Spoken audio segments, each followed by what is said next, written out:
ನಮಸ್ಕಾರ, ಇದು ನಿಮ್ಮೂರಲ್ಲಿ ಆರ್ ಕನ್ನಡ. ನಾನು ಶ್ರೀಲಕ್ಷ್ಮಿ ಅಭಿಜಿತ್. ವೀಕ್ಷಕರೇ, ಈ ಐಶ್ವರ್ಯ ಗೌಡ ವಂಚನೆ ಕೇಸ್ನಲ್ಲಿ ಮತ್ತೊಂದು ಬಿಗ್ ಅಪ್ಡೇಟ್ ಇದೆ. ಇದರಲ್ಲಿ ಅನ್ನದಾನಿ ಅವರ ಹೆಸರನ್ನ ಐಶ್ವರ್ಯ ಗೌಡ ಹೇಳ್ತಾ ಇದ್ದಾರೆ. ಜೆಡಿಎಸ್ ಮಾಜಿ ಶಾಸಕನಿಗೆ ಹಾಗಾದ್ರೆ ಈ ವಂಚನೆ ಕೇಸ್ನಲ್ಲಿ ಸಂಕಷ್ಟ ಬಂತ?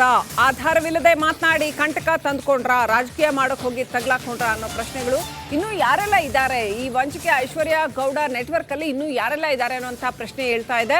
ಮತ್ತು ಈ ಕೇಸ್ನ ಆಳ ಅಗಲ ಇನ್ನೂ ಎಷ್ಟಿದೆ ಅನ್ನೋಂಥ ಪ್ರಶ್ನೆ ಹೇಳ್ತಾ ಇದೆ.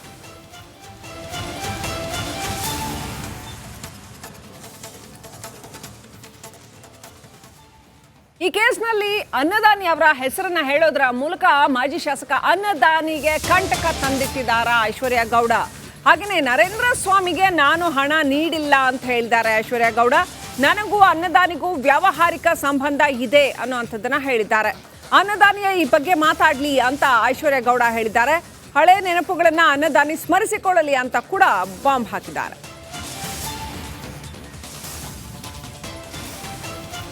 ದೊಡ್ಡ ಹಗರಣ ಇದೆ ಇದನ್ನು ಈಡಿಗೆ ವಹಿಸಬೇಕು. ನೀವು ಕನಿಷ್ಠ 100 ಕೋಟಿ, 50ರಿಂದ 100 ಕೋಟಿ ಹತ್ತತ್ರ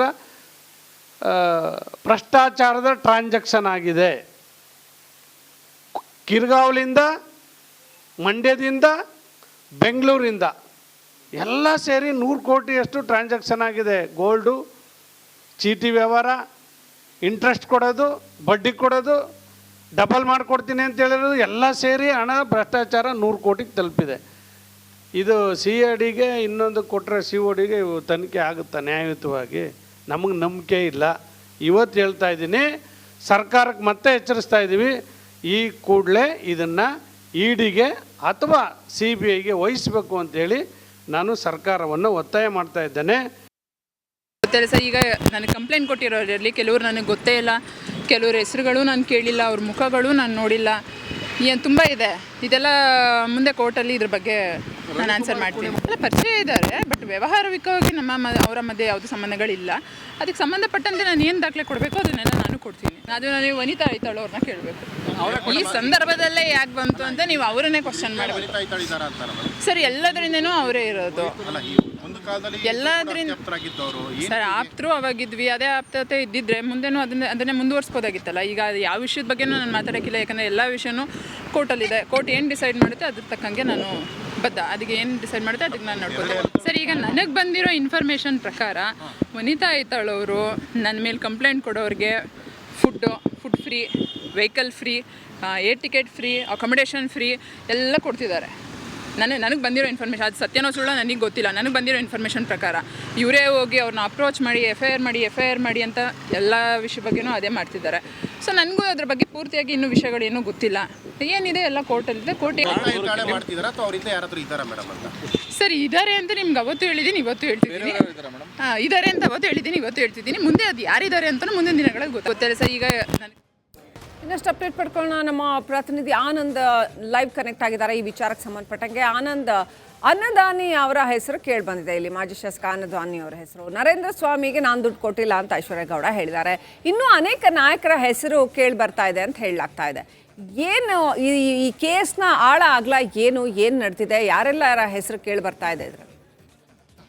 ಶ್ರೀಲಕ್ಷ್ಮಿ, ಐಶ್ವರ್ಯ ಗೌಡ ವಿರುದ್ಧ ವಂಚನೆ ಪ್ರಕರಣ ದಾಖಲಾದಂತ ಸಂದರ್ಭದಲ್ಲಿ ಐಶ್ವರ್ಯ ಗೌಡ ಮನೆಯಲ್ಲಿ ನಡೆದಿದ್ದಂತ ಅಣ್ಣಮ್ಮನ ಉತ್ಸವಕ್ಕೆ ಸಂಬಂಧಪಟ್ಟಂತ ಒಂದು ವಿಡಿಯೋ ವೈರಲ್ ಆಗಿತ್ತು. ಆ ವಿಡಿಯೋದಲ್ಲಿ ವಿನಯ್ ಕುಲಕರ್ಣಿ, ಶಾಸಕ ನರೇಂದ್ರ ಸ್ವಾಮಿ ಸೇರಿದಂತೆ ಸಾಕಷ್ಟು ಕಾಂಗ್ರೆಸ್ ನಾಯಕರುಗಳು ಇದ್ರು. ಹಾಗಾಗಿ ಐಶ್ವರ್ಯ ಗೌಡ ಬೆನ್ನಿಗೆ ಕಾಂಗ್ರೆಸ್ ನಾಯಕರು ನಿಂತಿದ್ದಾರೆ ಅನ್ನೋ ಮಾತುಗಳು ಕೇಳಿ ಬಂದಿತ್ತು. ಆ ಸಂದರ್ಭದಲ್ಲಿ JDS ನ ಮಾಜಿ ಶಾಸಕ ಅನ್ನದಾನಿ ಅವರು ಒಂದು ಗಂಭೀರ ಆರೋಪವನ್ನ ಮಾಡಿದ್ರು. ಮಳವಳ್ಳಿ ಶಾಸಕ ನರೇಂದ್ರ ಸ್ವಾಮಿ ಅವರ ಚುನಾವಣೆಗೆ ಐಶ್ವರ್ಯ ಗೌಡ ಫಂಡ್ ಅನ್ನ ಕೊಟ್ಟಿದ್ದಾಳೆ, ಅದರಲ್ಲೂ ಕೂಡ ವಂಚನೆ ಮಾಡಿದಂತ ಫಂಡ್ ಅನ್ನ ಚುನಾವಣೆ ಸಂದರ್ಭದಲ್ಲಿ ನೀಡಿದ್ದಾಳೆ ಒಂದು ಆರೋಪ ಮಾಡಿದ್ದು. ಅದಕ್ಕಾಗಿಯೇ ಐಶ್ವರ್ಯ ಗೌಡ ಬೆಂಬಲಕ್ಕೆ ಕಾಂಗ್ರೆಸ್ ನಾಯಕರು ನಿಂತಿದ್ದಾರೆ. ನರೇಂದ್ರ ಸ್ವಾಮಿ ಸೇರಿದಂತೆ ಹಲವು ನಾಯಕರುಗಳು ಅವರ ಬೆನ್ನಿಗೆ ನಿಂತಿದ್ದು ಅವಳನ್ನ ಮಂಪರ್ ಪರೀಕ್ಷೆಗೆ ಒಳಪಡಿಸಿದ್ರೆ ಎಲ್ಲಾ ಸತ್ಯಾಂಶಗಳು ಹೊರಬರ್ತವೆ ಅನ್ನೋ ಒಂದು ಮಾತುಗಳನ್ನ ಹೇಳಿದ್ರು. ಆ ಒಂದು ವಿಚಾರ ಸಾಕಷ್ಟು ರಾಜಕೀಯವಾಗಿ ಚರ್ಚೆಗೆ ಗ್ರಾಸ ಆಗಿತ್ತು.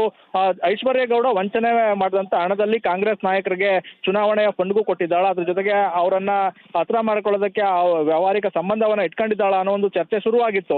ಈ ವಿಚಾರವಾಗಿ ಸ್ಪಷ್ಟನೆ ನೀಡಿರುವಂತ ಐಶ್ವರ್ಯ ಗೌಡ ಏನು ಆರೋಪ ಮಾಡಿದಂತ ಅನ್ನದಾನಿಯ ವಿರುದ್ಧವೇ ಒಂದು ತಿರುಗುಬಾಣ ಬಿಟ್ಟಿದ್ದಾರೆ ಅಂದ್ರೂ ಕೂಡ ತಪ್ಪಾಗಿಲ್ಲ. ಯಾಕೆಂದ್ರೆ ಏನು ಅನ್ನದಾನಿಗೂ ನನಗೂ ವ್ಯಾವಹಾರಿಕವಾಗಿ ಸಂಬಂಧ ಇದೆ, ಆದ್ರೆ ನರೇಂದ್ರ ಸ್ವಾಮಿಗೂ ನನಗೂ ಸಂಬಂಧ ಇಲ್ಲ ಅಂತ ಹೇಳೋ ಮೂಲಕ ಏನು ಅವ್ರೇನು ಆರೋಪ ಮಾಡಿದ್ರು ಅದಕ್ಕೆ ಪ್ರತಿ ಆರೋಪವನ್ನ ಮಾಡಿರುವಂತದ್ದು. ಅದ್ರ ಜೊತೆಗೆ 2012ರಿಂದಲೇ ಅನ್ನದಾನಿಗೂ ನನಗೂ ಸಂಪರ್ಕ ಇದೆ, ನನ್ನ ಮದುವೆಗೂ ಕೂಡ ಅನ್ನದಾನಿ ಅವರು ಬಂದಿದ್ರು, ಜೊತೆಗೆ ವ್ಯಾವಹಾರಿಕ ಸಂಬಂಧವೂ ಕೂಡ ಇದೆ ಅಂತ ಹೇಳೋ ಮೂಲಕ ವ್ಯಾವಹಾರಿಕವಾಗಿ ನನಗೂ ಅವ್ರಿಗೂ ಸಂಬಂಧ ಇದೆ ಅನ್ನೋದನ್ನು ಕೂಡ ಹೇಳಿರುವಂತದ್ದು. ಈ ವಿಚಾರವಾಗಿ ಅನ್ನದಾನಿ ಯಾವ ರೀತಿ ಪ್ರತಿಕ್ರಿಯೆ ಕೊಡ್ತಾರೆ ಅನ್ನೋದನ್ನ ಕಾದ್ ನೋಡ್ಬೇಕು. ಅದ್ರ ಜೊತೆಗೆ ಅನ್ನದಾನಿ ಅವ್ರಿಗೆ ಅರಳು ಮರಳು ಬಂದಿದೆಯೇನೋ ಗೊತ್ತಿಲ್ಲ, ಹಾಗಾಗಿ ಹಳೇದನ್ನೆಲ್ಲ ನೆನ್ಪು ಮಾಡ್ಕೋಬೇಕು. ಆ ಹಳೇದನ್ನ ನೆನ್ಪು ಮಾಡ್ಕೊಂಡಿದ್ರೆ ನಾನು ಯಾರು ಅಂತಾನೂ ಗೊತ್ತಾಗುತ್ತೆ, ಜೊತೆಗೆ ನನ್ನ ಅವರ ನಡುವೆ ಇರುವ ಸಂಬಂಧವೂ ಗೊತ್ತಾಗುತ್ತೆ ಅನ್ನೋ ಹೇಳುವ ಮೂಲಕ ರಾಜಕೀಯದಲ್ಲಿ ಮತ್ತೊಂದು ಹೊಸ ಚರ್ಚೆಗೆ ಕಾರಣ ಆಗಿದ್ದಾರೆ ಶ್ರೀಲಕ್ಷ್ಮಿ.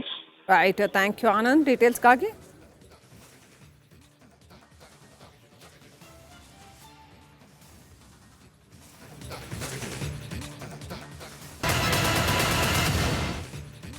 ನಮಸ್ಕಾರ, ಇದು ನಿಮ್ಮೂರಲ್ಲಿ ಆರ್ ಕನ್ನಡ, ನಾನು ಶ್ರೀಲಕ್ಷ್ಮಿ ಅಭಿಜಿತ್.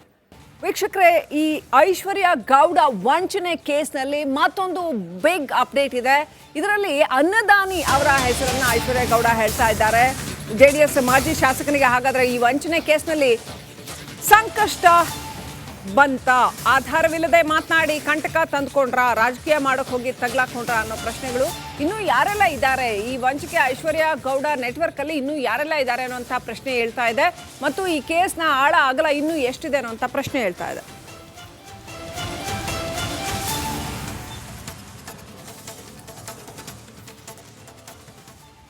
ಈ ಕೇಸ್ನಲ್ಲಿ ಅನ್ನದಾನಿ ಅವರ ಹೆಸರನ್ನ ಹೇಳೋದ್ರ ಮೂಲಕ ಮಾಜಿ ಶಾಸಕ ಅನ್ನದಾನಿಗೆ ಕಂಟಕ ತಂದಿಟ್ಟಿದ್ದಾರ ಐಶ್ವರ್ಯ ಗೌಡ. ಹಾಗೆಯೇ ನರೇಂದ್ರ ಸ್ವಾಮಿಗೆ ನಾನು ಹಣ ನೀಡಿಲ್ಲ ಅಂತ ಹೇಳಿದ್ದಾರೆ ಐಶ್ವರ್ಯ ಗೌಡ. ನನಗೂ ಅನ್ನದಾನಿಗೂ ವ್ಯಾವಹಾರಿಕ ಸಂಬಂಧ ಇದೆ ಅನ್ನೋಂಥದ್ದನ್ನ ಹೇಳಿದ್ದಾರೆ. ಅನ್ನದಾನಿಯ ಈ ಬಗ್ಗೆ ಮಾತಾಡ್ಲಿ ಅಂತ ಐಶ್ವರ್ಯ ಗೌಡ ಹೇಳಿದ್ದಾರೆ. ಹಳೆ ನೆನಪುಗಳನ್ನ ಅನ್ನದಾನಿ ಸ್ಮರಿಸಿಕೊಳ್ಳಲಿ ಅಂತ ಕೂಡ ಬಾಂಬ್ ಹಾಕಿದ್ದಾರೆ.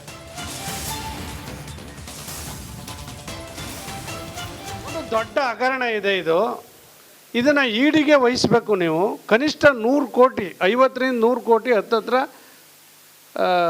ಭ್ರಷ್ಟಾಚಾರದ ಟ್ರಾನ್ಸಾಕ್ಷನ್ ಆಗಿದೆ. ಕಿರ್ಗಾವ್ಲಿಂದ, ಮಂಡ್ಯದಿಂದ, ಬೆಂಗಳೂರಿಂದ ಎಲ್ಲ ಸೇರಿ 100 ಕೋಟಿಯಷ್ಟು ಟ್ರಾನ್ಸಾಕ್ಷನ್ ಆಗಿದೆ. ಗೋಲ್ಡು, ಚೀಟಿ ವ್ಯವಹಾರ, ಇಂಟ್ರೆಸ್ಟ್ ಕೊಡೋದು, ಬಡ್ಡಿ ಕೊಡೋದು, ಡಬಲ್ ಮಾಡಿಕೊಡ್ತೀನಿ ಅಂತ ಹೇಳಿರೋದು ಎಲ್ಲ ಸೇರಿ ಹಣ ಭ್ರಷ್ಟಾಚಾರ 100 ಕೋಟಿಗೆ ತಲುಪಿದೆ. ಇದು CIDಗೆ ಇನ್ನೊಂದು ಕೊಟ್ಟರೆ CODಗೆ ತನಿಖೆ ಆಗುತ್ತಾ ನ್ಯಾಯಯುತವಾಗಿ? ನಮಗೆ ನಂಬಿಕೆ ಇಲ್ಲ. ಇವತ್ತು ಹೇಳ್ತಾ ಇದ್ದೀನಿ, ಸರ್ಕಾರಕ್ಕೆ ಮತ್ತೆ ಎಚ್ಚರಿಸ್ತಾ ಇದ್ದೀವಿ, ಈ ಕೂಡಲೇ ಇದನ್ನು EDಗೆ ಅಥವಾ CBIಗೆ ವಹಿಸಬೇಕು ಅಂತೇಳಿ ನಾನು ಸರ್ಕಾರವನ್ನು ಒತ್ತಾಯ ಮಾಡ್ತಾ ಇದ್ದೇನೆ. ಗೊತ್ತಿಲ್ಲ ಸರ್, ಈಗ ನನಗೆ ಕಂಪ್ಲೇಂಟ್ ಕೊಟ್ಟಿರೋರಲ್ಲಿ ಕೆಲವರು ನನಗೆ ಗೊತ್ತೇ ಇಲ್ಲ, ಕೆಲವ್ರ ಹೆಸರುಗಳು ನಾನು ಕೇಳಿಲ್ಲ, ಅವ್ರ ಮುಖಗಳು ನಾನು ನೋಡಿಲ್ಲ, ಏನು ತುಂಬ ಇದೆ. ಇದೆಲ್ಲ ಮುಂದೆ ಕೋರ್ಟಲ್ಲಿ ಇದ್ರ ಬಗ್ಗೆ ನಾನು ಆನ್ಸರ್ ಮಾಡ್ತೀನಿ. ಎಲ್ಲ ಪರಿಚಯ ಇದ್ದಾರೆ, ಬಟ್ ವ್ಯವಹಾರಿಕವಾಗಿ ಅವರ ಮಧ್ಯೆ ಯಾವುದೇ ಸಂಬಂಧಗಳಿಲ್ಲ. ಅದಕ್ಕೆ ಸಂಬಂಧಪಟ್ಟಂತೆ ನಾನು ಏನು ದಾಖಲೆ ಕೊಡಬೇಕು ಅದನ್ನೆಲ್ಲ ನಾನು ಕೊಡ್ತೀನಿ. ಅದು ನೀವು ವನಿತಾ ಐತಾಳು ಅವ್ರನ್ನ ಕೇಳಬೇಕು. ಈ ಸಂದರ್ಭದಲ್ಲೇ ಯಾಕೆ ಬಂತು ಅಂತ ನೀವು ಅವರನ್ನೇ ಕ್ವಶನ್ ಮಾಡಬೇಕು ಸರ್. ಎಲ್ಲದರಿಂದನೂ ಅವರೇ ಇರೋದು, ಎಲ್ಲದರಿಂದ ಸರ್ ಆಪ್ತರು ಅವಾಗಿದ್ವಿ. ಅದೇ ಆಪ್ತತೆ ಇದ್ದಿದ್ರೆ ಮುಂದೆನೂ ಅದನ್ನೇ ಮುಂದುವರಿಸ್ಬೋದಾಗಿತ್ತಲ್ಲ. ಈಗ ಯಾವ ವಿಷಯದ ಬಗ್ಗೆನೂ ನಾನು ಮಾತಾಡೋಕ್ಕಿಲ್ಲ, ಯಾಕಂದರೆ ಎಲ್ಲ ವಿಷಯನೂ ಕೋರ್ಟಲ್ಲಿದೆ. ಕೋರ್ಟ್ ಏನು ಡಿಸೈಡ್ ಮಾಡುತ್ತೆ ಅದ್ರ ತಕ್ಕಂಗೆ ನಾನು ಬದ್ಧ, ಅದಕ್ಕೆ ಏನು ಡಿಸೈಡ್ ಮಾಡುತ್ತೆ ಅದಕ್ಕೆ ನಾನು ನೋಡ್ಕೋತೀನಿ ಸರ್. ಈಗ ನನಗೆ ಬಂದಿರೋ ಇನ್ಫಾರ್ಮೇಷನ್ ಪ್ರಕಾರ ವನಿತಾ ಐತಾಳವರು ನನ್ನ ಮೇಲೆ ಕಂಪ್ಲೇಂಟ್ ಕೊಡೋರಿಗೆ food free, vehicle free, air ticket free, accommodation free ಎಲ್ಲ ಕೊಡ್ತಿದ್ದಾರೆ. ನನಗೆ ಬಂದಿರೋ ಇನ್ಫಾರ್ಮೇಷನ್, ಅದು ಸತ್ಯನೋ ಸುಳ್ಳ ನನಗೆ ಗೊತ್ತಿಲ್ಲ. ನನಗೆ ಬಂದಿರೋ ಇನ್ಫಾರ್ಮೇಷನ್ ಪ್ರಕಾರ ಇವರೇ ಹೋಗಿ ಅವ್ರನ್ನ ಅಪ್ರೋಚ್ ಮಾಡಿ FIR ಮಾಡಿ ಅಂತ ಎಲ್ಲ ವಿಷಯ ಬಗ್ಗೆನೂ ಅದೇ ಮಾಡ್ತಿದ್ದಾರೆ. ಸೊ ನನಗೂ ಅದ್ರ ಬಗ್ಗೆ ಪೂರ್ತಿಯಾಗಿ ಇನ್ನೂ ವಿಷಯಗಳೇನೂ ಗೊತ್ತಿಲ್ಲ. ಏನಿದೆ ಎಲ್ಲ ಕೋರ್ಟಲ್ಲಿದೆ. ಕೋರ್ಟ್ ಸರ್ ಇದ್ದಾರೆ ಅಂತ ನಿಮ್ಗೆ ಅವತ್ತು ಹೇಳಿದ್ದೀನಿ, ಇವತ್ತು ಹೇಳ್ತಿದ್ದೀನಿ. ಇದ್ದಾರೆ ಅಂತ ಅವತ್ತು ಹೇಳಿದ್ದೀನಿ, ಇವತ್ತು ಹೇಳ್ತಿದ್ದೀನಿ. ಮುಂದೆ ಅದು ಯಾರಿದ್ದಾರೆ ಅಂತ ಮುಂದಿನ ದಿನಗಳಲ್ಲಿ ಗೊತ್ತಿಲ್ಲ ಸರ್. ಈಗ ನನಗೆ ಇನ್ನಷ್ಟು ಅಪ್ಡೇಟ್ ಪಡ್ಕೊಳ್ಳೋಣ. ನಮ್ಮ ಪ್ರತಿನಿಧಿ ಆನಂದ್ ಲೈವ್ ಕನೆಕ್ಟ್ ಆಗಿದ್ದಾರೆ ಈ ವಿಚಾರಕ್ಕೆ ಸಂಬಂಧಪಟ್ಟಂಗೆ. ಆನಂದ್, ಅನ್ನದಾನಿ ಅವರ ಹೆಸರು ಕೇಳಿ ಬಂದಿದೆ ಇಲ್ಲಿ, ಮಾಜಿ ಶಾಸಕ ಅನ್ನದಾನಿ ಅವರ ಹೆಸರು. ನರೇಂದ್ರ ಸ್ವಾಮಿಗೆ ನಾನು ದುಡ್ಡು ಕೊಟ್ಟಿಲ್ಲ ಅಂತ ಐಶ್ವರ್ಯ ಗೌಡ ಹೇಳಿದ್ದಾರೆ. ಇನ್ನೂ ಅನೇಕ ನಾಯಕರ ಹೆಸರು ಕೇಳಿ ಬರ್ತಾ ಇದೆ ಅಂತ ಹೇಳಲಾಗ್ತಾ ಇದೆ. ಏನು ಈ ಕೇಸ್ನ ಆಳ ಆಗ್ಲ ಏನು ನಡೆದಿದೆ, ಯಾರೆಲ್ಲ ಹೆಸರು ಕೇಳಿ ಬರ್ತಾ ಇದೆ ಇದ್ರಲ್ಲಿ? ಶ್ರೀಲಕ್ಷ್ಮಿ, ಐಶ್ವರ್ಯ ಗೌಡ ವಿರುದ್ಧ ವಂಚನೆ ಪ್ರಕರಣ ದಾಖಲಾದಂತ ಸಂದರ್ಭದಲ್ಲಿ ಐಶ್ವರ್ಯ ಗೌಡ ಮನೆಯಲ್ಲಿ ನಡೆದಿದ್ದಂತ ಅಣ್ಣಮ್ಮನ ಉತ್ಸವಕ್ಕೆ ಸಂಬಂಧಪಟ್ಟಂತ ಒಂದು ವಿಡಿಯೋ ವೈರಲ್ ಆಗಿತ್ತು. ಆ ವಿಡಿಯೋದಲ್ಲಿ ವಿನಯ್ ಕುಲಕರ್ಣಿ, ಶಾಸಕ ಏನು ನರೇಂದ್ರ ಸ್ವಾಮಿ ಸೇರಿದಂತೆ ಸಾಕಷ್ಟು ಕಾಂಗ್ರೆಸ್ ನಾಯಕರುಗಳು ಇದ್ರು. ಹಾಗಾಗಿ ಐಶ್ವರ್ಯ ಗೌಡ ಬೆನ್ನಿಗೆ ಕಾಂಗ್ರೆಸ್ ನಾಯಕರು ನಿಂತಿದ್ದಾರೆ ಅನ್ನೋ ಮಾತುಗಳು ಕೇಳಿ ಬಂದಿತ್ತು. ಆ ಸಂದರ್ಭದಲ್ಲಿ JDS ನ ಮಾಜಿ ಶಾಸಕ ಅನ್ನದಾನಿ ಅವರು ಒಂದು ಗಂಭೀರ ಆರೋಪವನ್ನ ಮಾಡಿದ್ರು. ಮಳವಳ್ಳಿ ಶಾಸಕ ನರೇಂದ್ರ ಸ್ವಾಮಿ ಅವರ ಚುನಾವಣೆಗೆ ಐಶ್ವರ್ಯ ಗೌಡ ಫಂಡ್ ಅನ್ನ ಕೊಟ್ಟಿದ್ದಾಳೆ, ಅದರಲ್ಲೂ ಕೂಡ ವಂಚನೆ ಮಾಡಿದಂತ ಫಂಡ್ ಅನ್ನ ಚುನಾವಣೆ ಸಂದರ್ಭದಲ್ಲಿ ನೀಡಿದ್ದಾಳೆ ಒಂದು ಆರೋಪ ಮಾಡಿದ್ದು. ಅದಕ್ಕಾಗಿಯೇ ಐಶ್ವರ್ಯ ಗೌಡ ಬೆಂಬಲಕ್ಕೆ ಕಾಂಗ್ರೆಸ್ ನಾಯಕರು ನಿಂತಿದ್ದಾರೆ. ನರೇಂದ್ರ ಸ್ವಾಮಿ ಸೇರಿದಂತೆ ಹಲವು ನಾಯಕರುಗಳು ಅವರ ಬೆನ್ನಿಗೆ ನಿಂತಿದ್ದು ಅವಳನ್ನ ಮಂಪರ್ ಪರೀಕ್ಷೆಗೆ ಒಳಪಡಿಸಿದ್ರೆ ಎಲ್ಲಾ ಸತ್ಯಾಂಶಗಳು ಹೊರಬರ್ತವೆ ಅನ್ನೋ ಒಂದು ಮಾತುಗಳನ್ನ ಹೇಳಿದ್ರು. ಆ ಒಂದು ವಿಚಾರ ಸಾಕಷ್ಟು ರಾಜಕೀಯವಾಗಿ ಚರ್ಚೆಗೆ ಗ್ರಾಸ ಆಗಿತ್ತು. ಐಶ್ವರ್ಯ ಗೌಡ ವಂಚನೆ ಮಾಡಿದಂತ ಹಣದಲ್ಲಿ ಕಾಂಗ್ರೆಸ್ ನಾಯಕರಿಗೆ ಚುನಾವಣೆಯ ಫಂಡ್ಗೂ ಕೊಟ್ಟಿದ್ದಾಳ, ಅದ್ರ ಜೊತೆಗೆ ಅವರನ್ನ ಹತ್ರ ಮಾಡ್ಕೊಳ್ಳೋದಕ್ಕೆ ವ್ಯಾವಹಾರಿಕ ಸಂಬಂಧವನ್ನ ಇಟ್ಕೊಂಡಿದ್ದಾಳ ಅನ್ನೋ ಒಂದು ಚರ್ಚೆ ಶುರುವಾಗಿತ್ತು.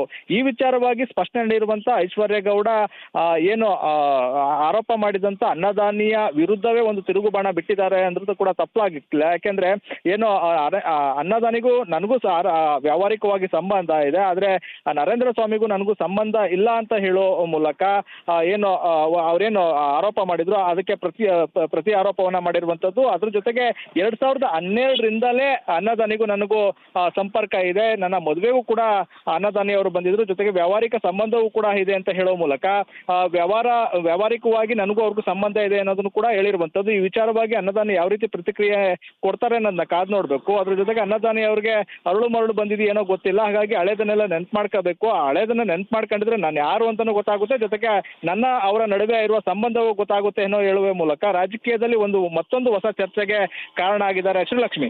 Right, thank you Anand ಡೀಟೇಲ್ಸ್ಗಾಗಿ.